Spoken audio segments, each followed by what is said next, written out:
On an unusually windy morning in April 1934, buyers gathered outside the Cheyenne County Courthouse in Sidney, Nebraska, for another tax auction. Farms had been changing hands almost every month since the Dust Bowl tightened its grip on the Great Plains, but when the auctioneer announced the next property, something unusual happened. He asked for an opening bid. No one answered. He asked again, believing someone would surely take 200 acres for just $400. Still, no one spoke. Nearly every rancher standing outside that courthouse knew exactly which farm was being offered. It was the same 200 acres families had abandoned one after another, the same land locals insisted wasn't worth farming at any price, because everyone who had tried had eventually walked away with less than they started. Just as the auctioneer lowered his papers to move on, a calm voice broke the silence. "I'll take it." 30 heads turned almost at once. Standing near the back of the crowd was a quiet stranger nobody seemed to recognize. He hadn't spoken to anyone all morning, hadn't shown the slightest interest in the other farms, and yet he stepped forward without hesitation to buy the only property everyone else had refused. The auctioneer repeated the bid one final time. $400. "Do I have anything higher?" The silence that followed answered the question. The gavel struck. The deed was his. Within minutes, the courthouse lawn filled with quiet laughter. Some men shook their heads. Others joked that the stranger had just thrown away $400 on the worst piece of land in western Nebraska. By the time he drove away, most people agreed they had witnessed one of the poorest decisions anyone could make during the worst years of the Dust Bowl. What none of them realized was that within a few years, many of those same ranchers would return to that very farm, not to laugh, but to ask the stranger a question they never imagined they'd have to ask. Because what Samuel Carter discovered on those forgotten 200 acres would challenge everything an entire county believed about land that was supposedly beyond saving. Yet outside western Nebraska, almost nobody has ever heard his story. Before we continue, if you enjoy true stories about forgotten farms, remarkable people, and rural American history, take a moment to subscribe to the channel. It helps us preserve and share stories like this for future generations. And while you're here, tell us where you're watching from, because we love seeing how far these stories travel. Now, let's go back to that windy morning in April 1934. According to the paperwork, the new owner was Samuel Carter, a name that immediately caught people's attention because the abandoned farm had been known around the county as the Carter place for as long as anyone could remember. Some wondered whether the stranger was related to the family who had once lived there, while others dismissed the coincidence and laughed at the idea that anyone would willingly spend every dollar they had on land nobody else would accept. Samuel offered no explanation. He paid the county clerk, folded the deed into his coat, climbed into an aging pickup, and drove toward the property while the jokes continued behind him.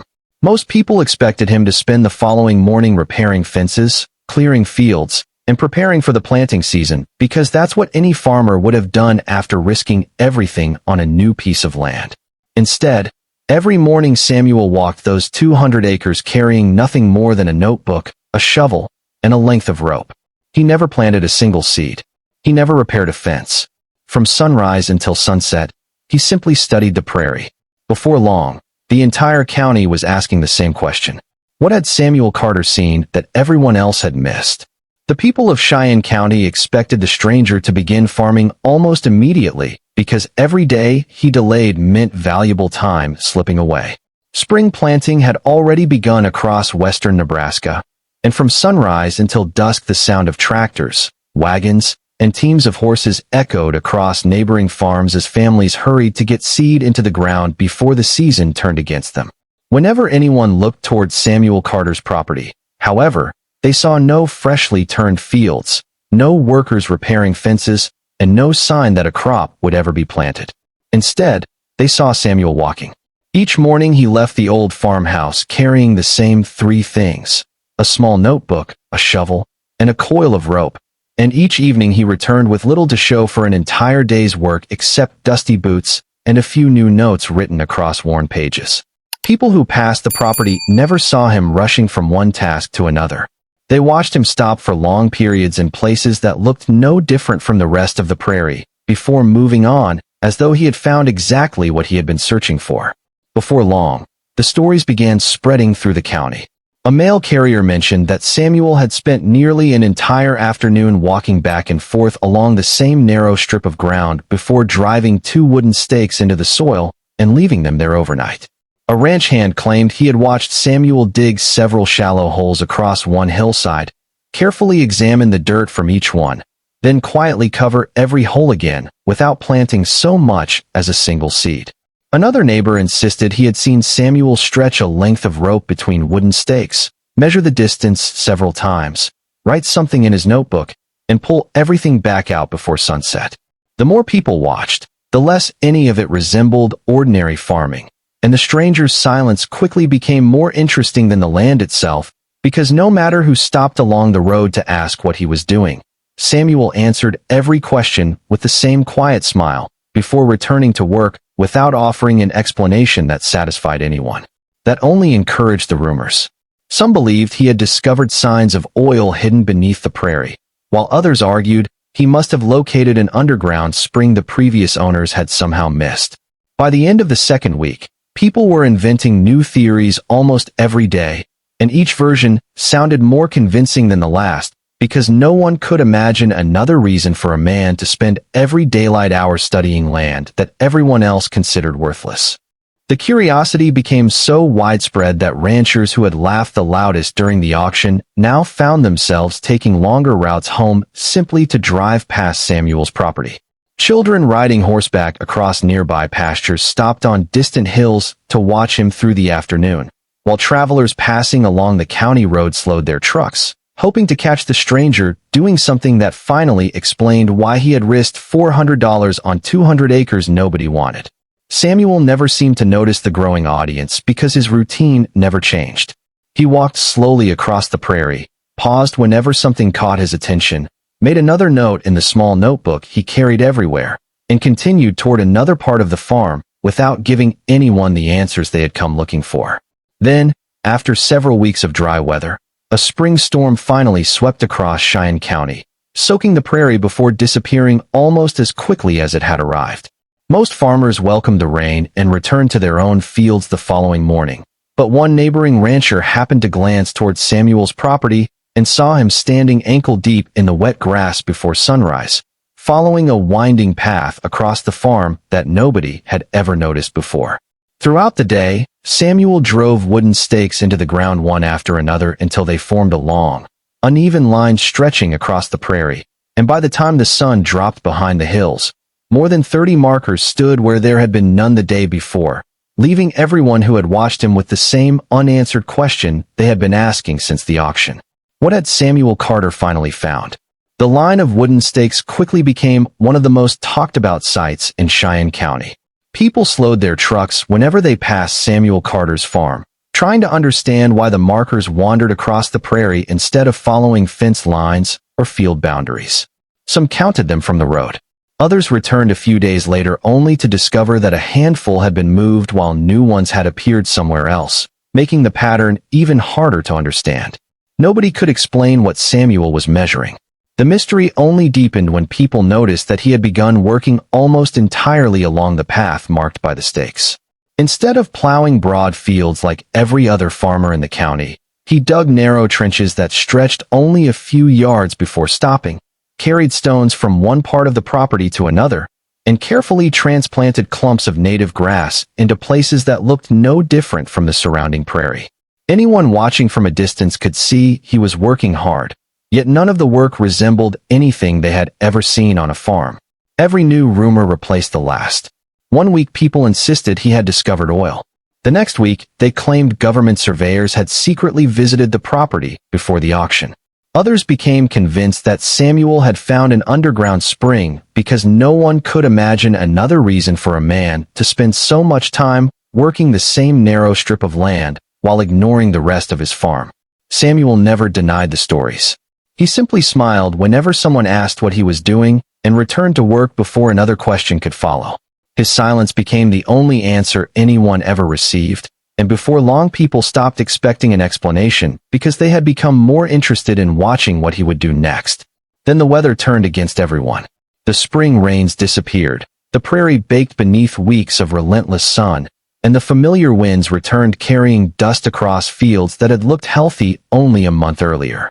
Farmers who had celebrated a promising season now stood at the edges of their land, watching young crops struggle beneath cloudless skies, while shallow ponds shrank day after day until little remained except cracked mud. Samuel's farm suffered too. From the road, his property looked just as dry as every other farm in the county, and several ranchers quietly remarked that reality had finally caught up with the stranger. Whatever secret he believed he had found, they assumed it wouldn't survive another Nebraska summer. Then one afternoon, a rancher traveling home noticed something that made him pull his truck onto the shoulder. Running across the middle of Samuel's property was the same winding path marked weeks earlier by the wooden stakes. But while the surrounding prairie had already faded into dull shades of brown, that narrow strip still carried a deep band of green that could be seen from the road. It wasn't wide enough to attract attention from a distance, yet once someone noticed it, the difference became impossible to ignore. The rancher climbed out for a better look before driving into town, where he mentioned what he had seen to a friend at the feed store. By the following morning, the story had spread through Cheyenne County, and trucks that normally passed without slowing now gathered along the roadside as farmers stood quietly staring across the fence, trying to understand why one forgotten stretch of prairie seemed to be resisting the same drought that was slowly destroying everything around it. Nobody crossed on Samuel's property. Nobody interrupted his work. They simply watched as he continued moving calmly along the green strip, making notes in the same weathered notebook he had carried since the auction, and by the time the sun disappeared behind the western hills, the conversation throughout Cheyenne County had changed completely because people were no longer asking whether Samuel had wasted $400 on the worst land in Nebraska. They were asking what he knew that every other farmer had somehow missed. By the time the drought had settled over western Nebraska, the line of wooden stakes running across Samuel Carter's property had become impossible to ignore. Trucks lined the county road almost every evening as farmers slowed to study the same narrow strip of green prairie that refused to dry out like everything around it.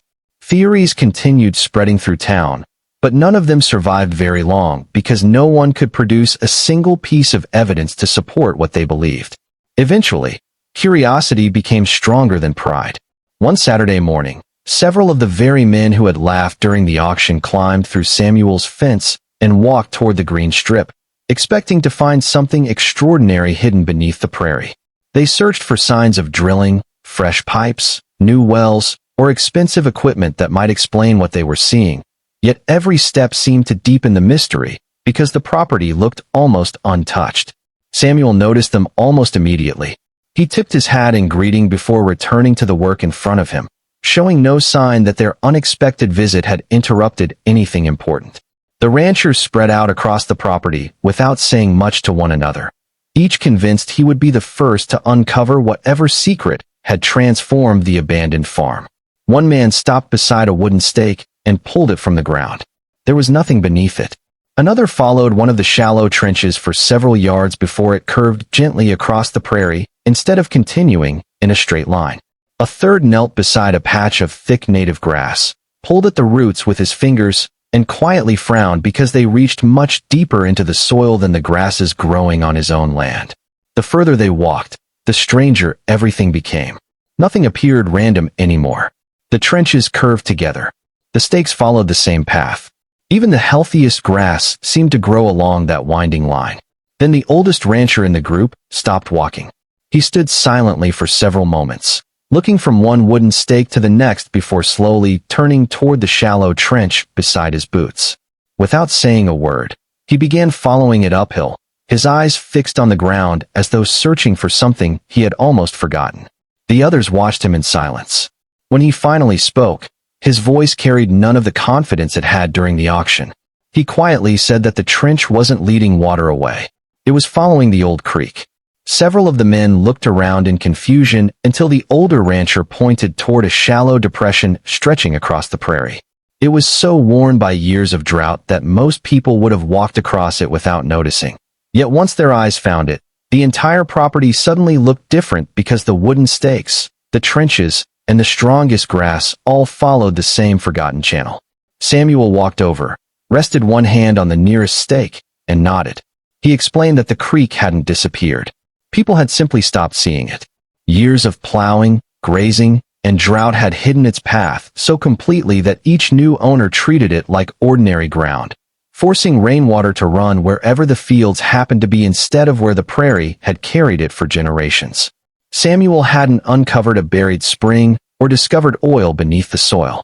He had spent weeks finding the landscape the land itself had been trying to protect long before anyone arrived with fences and plows. No one answered. The men who had come expecting to uncover a remarkable secret found themselves staring at something that had been lying in plain sight all along. The loudest voice at the auction quietly removed his hat, looked once more across the narrow band of green stretching through the dying prairie, and lowered his eyes without saying another word because he finally understood that the greatest mistake in Cheyenne County had never been buying those 200 acres. It had been believing they already knew everything the land had to teach. Summer eventually gave way to autumn, and although the drought continued to punish much of western Nebraska, one journey became surprisingly common throughout Cheyenne County. People started driving to Samuel Carter's farm. Not to laugh, not to satisfy their curiosity. They came because they wanted to see whether what they had heard was actually true. Some arrived alone. Others brought neighbors. A few brought their sons, hoping they would see something worth remembering before taking over the family farm one day. Samuel welcomed every visitor exactly the same way. He never gave speeches. He never claimed to be smarter than anyone else. Instead, he walked beside them across the same winding strip of prairie where the wooden stakes had once stood and allowed the land to tell the story for him. As they crossed the property, visitors noticed things they had ignored their entire lives. They saw how rain naturally collected in shallow depressions before soaking into the earth, how native grasses held the soil together when surrounding fields began blowing away, and how the shape of the prairie quietly directed water long before fences, roads, or plows ever arrived. The answers had never been hidden. They had simply gone unnoticed. One afternoon, the rancher who had joked during the auction that the county should have paid Samuel to take the farm quietly pulled his truck into the driveway. There was no laughter this time. He climbed out, removed his hat, and stood for a moment looking across the green strip that had become known throughout the county before finally asking Samuel whether he would mind walking the property with him. Samuel smiled. The two men spent the rest of the afternoon crossing the same ground where the county had once watched from behind the fence, and as the rancher prepared to leave, he stopped beside his truck before admitting something he never imagined he would say. He told Samuel that he had spent 30 years trying to make his land obey him, yet it had never occurred to him that he should first understand it. Samuel simply nodded. He didn't need to remind the man about the auction. The prairie already had. As the years passed, more farmers quietly adopted the same way of observing their land before changing it. Some restored native grasses. Others reopened old drainage paths that had been buried beneath years of cultivation. Not every farm became a success, and not every season rewarded their efforts. But people throughout the county slowly stopped measuring good farming by how quickly someone could reshape the land and began respecting those who first learned to read it. Samuel received several offers to sell the property. Each one was worth many times the $400 he had paid at the auction. He turned every offer down.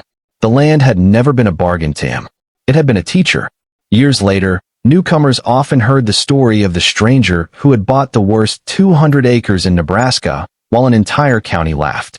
Most assumed the story was about a man who became rich from a lucky purchase. But the people who had been there knew better because they remembered standing outside the courthouse on that windy morning in 1934, convinced they already understood the prairie. They hadn't been wrong about the condition of the land. They had only been wrong about its potential. Perhaps that's true far beyond the Nebraska prairie, because people are often quick to dismiss what looks broken, ordinary, or beyond saving, when sometimes the greatest value isn't waiting to be discovered beneath the surface at all. Sometimes it's been there from the beginning, patiently waiting for someone willing to look a little longer than everyone else. If this story reminded you that patience often reveals what pride overlooks, let us know where you're watching from in the comments, and subscribe for more unforgettable stories from America's countryside.